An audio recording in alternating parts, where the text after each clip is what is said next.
Welcome back to Stu Structures. I am Mark Stewart, your favorite ferroequestrianologist, and we're here to continue with video 6 in building the freight house, so stay tuned.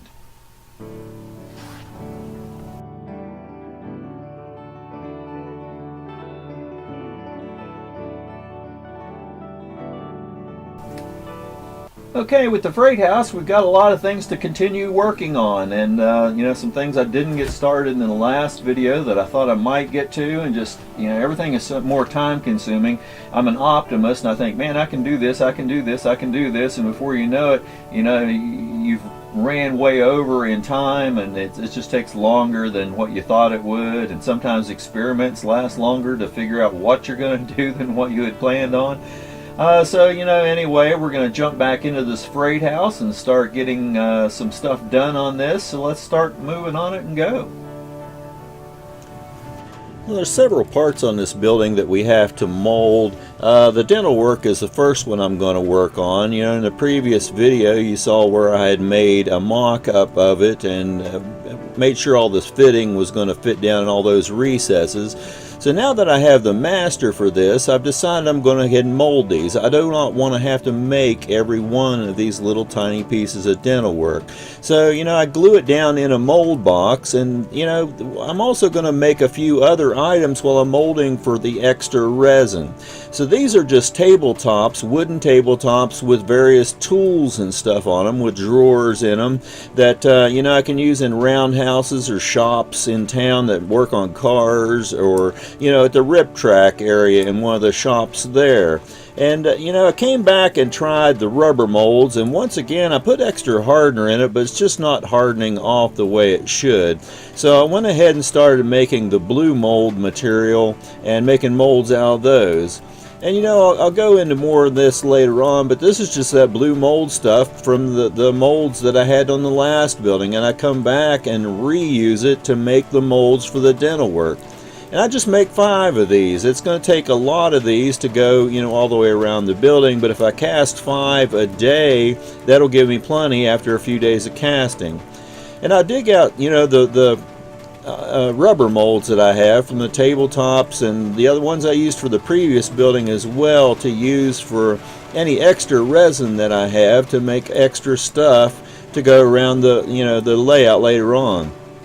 So after one day of molding, 24 hours to set up, I have, 5 of the dental work, and I have some tabletops, barrels, crates, and 55-gallon drums. And then after several days of doing this, then I have, a whole bunch of these. And I made a little extra. I went a day over to make extras of these because these little dental works are very brittle. And, when I cut them, I may break one or two, so I just wanted to have plenty to work with as I go through and start laying them out in the building. And, after the 5 days of molding, this is all the extra stuff. It doesn't take a whole lot of resin to mold a little extra, so I purposely did mix a little extra resin each day. And, now I have all these tabletops and stuff to work with in the future. And then I came back and just started laying these in each of these openings individually and cutting them to length so that they fit down in, and came back and glued those into place. And I used the long tails that I cut off the end to do these really 2 small areas at the end of the building, and just glue them into place. The other thing we need to start molding and working on are all these supports for the walkways on the building on either side. Now there's 2 different types here, but I'm going to mold them all as the ornamental type that you see on the left hand side of this drawing. They were just plain on the back side of the building, but I'm just going to go ahead and mold the ornamental ones for both sides of the building. And they have these little brick ledges that they actually set down on the full length of the building. On each one of these columns there's these, so we're going to have to address that in the future as well. I don't know that I want to hand make all these, but you can see there's one on every single column coming down the sides of the building. So there's several of those we're going to have to make. And on this one end of the building, where the roof actually overhangs by several feet, there are 4 of these ornamental supports that support the roof on that side, and they're different from the ones on the long side. They're about a foot shorter overall in length, and ornamental wooden as well. So what I did was come back with a putty and molded each of these, and then I baked them at 275 to make sure they're nice and hard and rigid so I can make molds out of them. And now we'll just start making molds. And I want to go more into this process, so what I'm going to do is glue those down to a piece of styrene. And this gives me a nice flat surface on one side of it to get a good mold on. Now this blue stuff, I'm not sure even in a previous building I went very far into detail on this, so we're going to go more into it. This is a reusable molding material, and these are the molds that I used for the stuff on the last building. And what you do is you put it in boiling water, and it gets really nice and soft and pliable. So here I'm just taking a piece of it and I'm laying it on top of the piece that I want to mold. And I'm taking the flat edge of the handle of my knife blade and just pressing it down on that to make sure that it's into all the nooks and crannies and that there's no air, pockets in there anywhere. And then I put another piece of styrene on top of that and squeeze it together to make a nice flat mold surface, and do the same with each of these two supports. Now you can, if you've got a really detailed piece, you can add just a little bit of a light grade oil to the plastic and the mold to make sure they demold really easy. But you can see, since these are not involved, you just, once it's cool, it's a nice solid piece of molding material again, and you just pull off the molds and you have your molds and you're ready to start making pieces.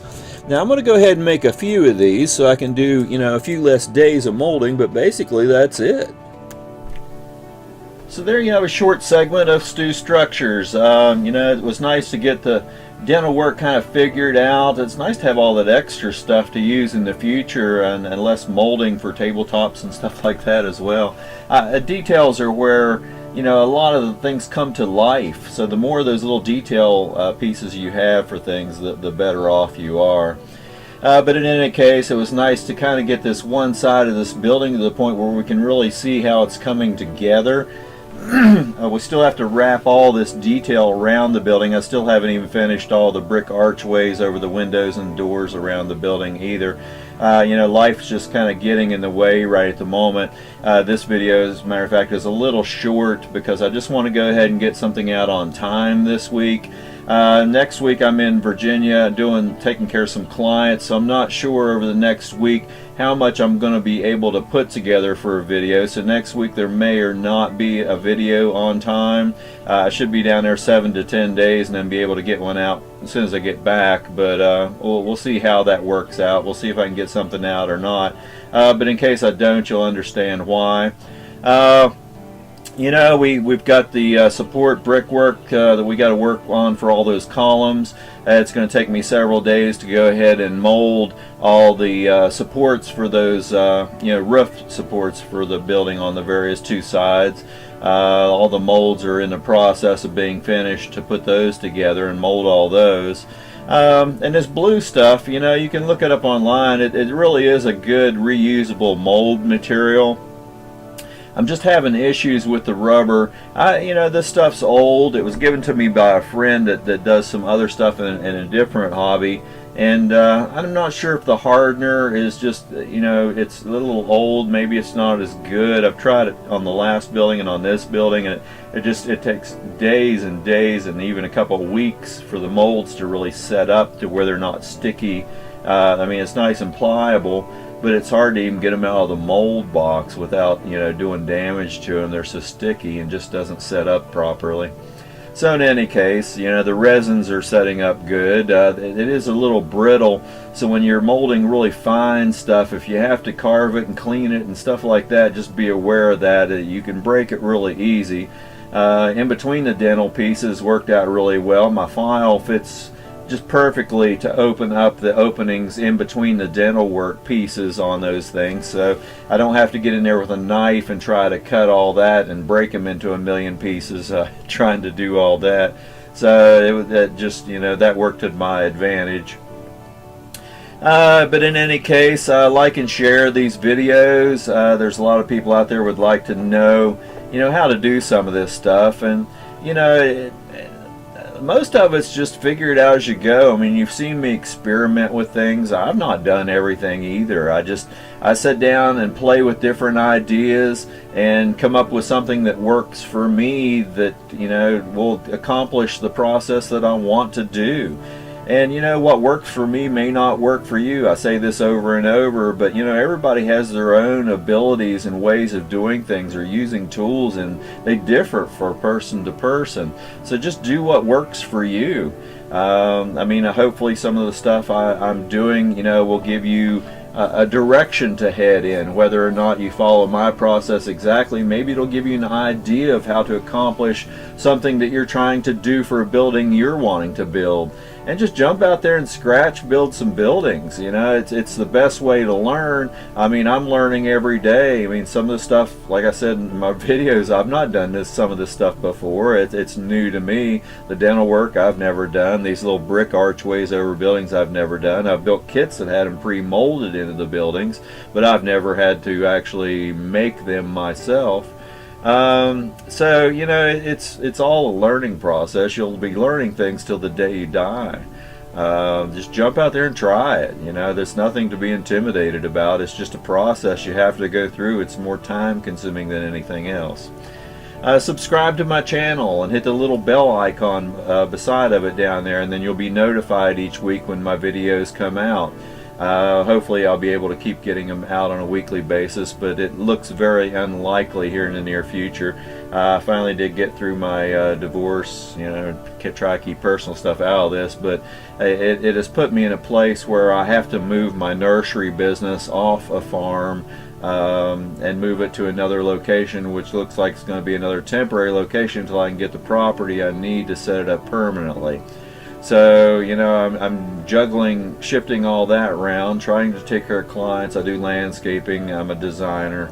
So this is the time of year for that to just go nuts for a while.